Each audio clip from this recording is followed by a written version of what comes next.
सबसे पहले आपने कोई भी इंटरनेट ब्राउज़र ओपन करें। मेरे पास क्रोम है तो मैं क्रोम ओपन करता हूँ। यहाँ पे यूआरएल पे आपने लिखना है apply.ockham.edu.pk। यहाँ पे आपने न्यू यूज़र पे क्लिक करना है। यहाँ पे आप कोई भी ईमेल दे सकते हैं। मैं देता हूँ demo@gmail.com। फर्स्ट नेम आपने करना है लास्ट नेम। उसके बाद आपने नंबर देना है। यहाँ जो नंबर है 92 से स्टार्ट होगा, 923 एंड सो ऑन आपका जो नंबर है यहाँ पे। उसके बाद पासवर्ड आपने इजीली रखना है ताकि आपको फिर याद रहे, बाद में ये वाला पासवर्ड यूज़ होगा। एडमिशन कैटेगरी, अगर आपने बीएस के लिए एडमिशन करना है तो अंडर ग्रेजुएट पे क्लिक करें। एमएस के लिए करें तो एमएस पे क्लिक करें। पीएचडी के लिए करें तो पीएचडी पे क्लिक करें। मैं बीएस के लिए कर रहा हूँ तो मैं अंडर ग्रेजुएट पे क्लिक करता हूँ। यहाँ एक क्वेश्चन आपसे पूछा जाएगा, what is the sum of 5 + 4, तो 9। उसके बाद आपने लॉगिन होना है। सबसे पहले आपने ऐड बेसिक इंफॉर्मेशन पे क्लिक करना है,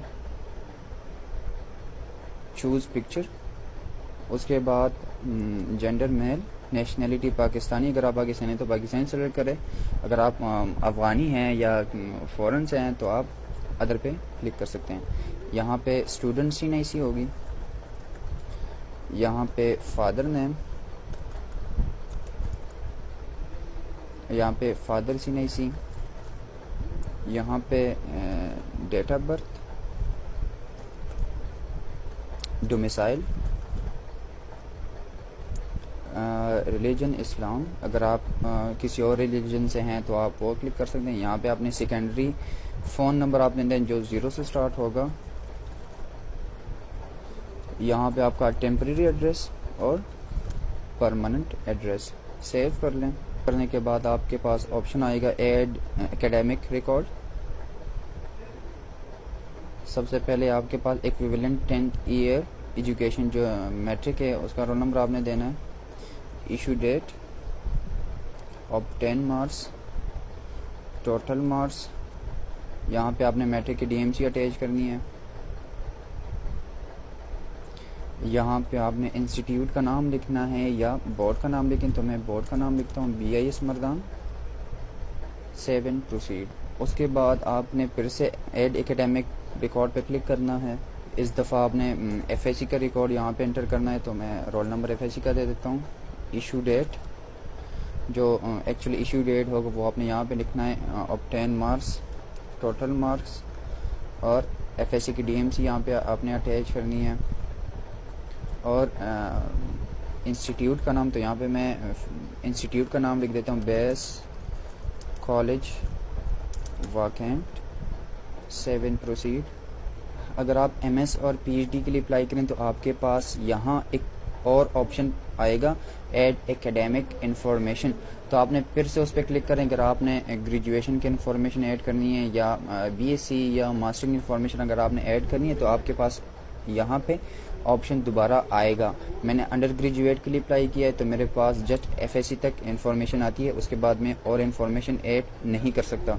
अगर आप इसको एडिट करना चाहते हैं तो यहाँ से आप एडिट कर सकते हैं। बेसिक इंफॉर्मेशन आप यहाँ से एडिट कर सकते हैं। उसके बाद फैकल्टी ग्रुप में आपने जाना है apply, choose campus. Abdul Ali Khan के जितने भी कैंपसेस हैं वो यहाँ पे शो होंगी तो मैं गार्डन कैंपस पे क्लिक करता हूँ। उसके बाद सेलेक्ट डिपार्टमेंट, तो मैं कंप्यूटर पे जाता हूँ, कंप्यूटर साइंस।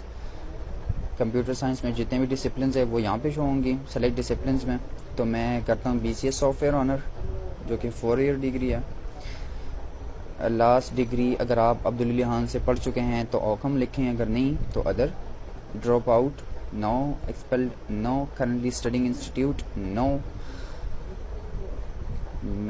चूज़ कैटेगरी, अगर आप ओपन कैटेगरी पे करना चाहते हैं हाफिज़ कुरान तो हाफिज़ कुरान क्लिक करें। अगर आप स्पोर्ट्स कोटा पे जाना चाहते हैं तो स्पोर्ट्स कोटा, अगर आप फाटा के हैं या अफगान हैं या डिसेबल हैं या ओकम एम्प्लॉई का भी अपना कोटा है, फार्मासिस्ट का भी है, फार्मास्यूटिकल्स मैन्युफैक्चरर्स का भी अपना कोटा है तो मैं ओपन पे जाता हूँ। Avail hostel, no. Avail transport, no. यहाँ पे आपने बैंक का नाम लिखना है तो मैं लिखता हूँ जिस बैंक में आपने डिपॉजिट किया है 300 रुपीज़, बैंक UBL कैंपस में। मंथ 8/24/2019, और रिसिप्ट नंबर आपने यहाँ पे लिखना है, चूज़ फाइल। यहाँ पे आपने बैंक का जो रिसिप्ट है, जो डिपॉजिट स्लिप है, वो आपने यहाँ पे अपलोड करना है और सबमिट पे क्लिक करना है। तो ये आपकी इंफॉर्मेशन ऐड होगी। यहाँ पे लिखा रहा है application form has been submitted successfully, difficulty group has been saved. उसके बाद अगर आप दोबारा किसी और डिपार्टमेंट में अप्लाई करना चाहते हैं तो फिर से अप्लाई पे क्लिक करें। अगर नहीं करना चाहते तो यहाँ से आप प्रिंट आउट ले सकते हैं एक्नॉलेजमेंट पे। प्रिंट एक्नॉलेजमेंट क्लिक करने के बाद आप इस पेज का प्रिंट आउट ले लें। अगर आपके पास प्रिंट आउट फैसिलिटी इस टाइम नहीं है तो आप डेस्टिनेशन पे क्लिक करें, सेव एज पीडीएफ। तो आप इसको एज ए पीडीएफ भी सेव कर सकते हैं, बाद में इसको प्रिंट आउट ले सकते हैं। अगर आप बाद में इसको लॉगिन करें gmail.com जिस पे आप रजिस्टर हुए हैं, वो लिखें, यूज़र पासवर्ड लिखें और लॉगिन हों, तो आपने जो भी इंफॉर्मेशन दी है वो आपके पास वीव हो जाएंगी। तो आप प्रिंट आउट बाद में भी ले सकते हैं। अगर आपके पास प्रिंट फैसिलिटी इस टाइम नहीं है तो आप बाद में भी प्रिंट आउट ले सकते हैं।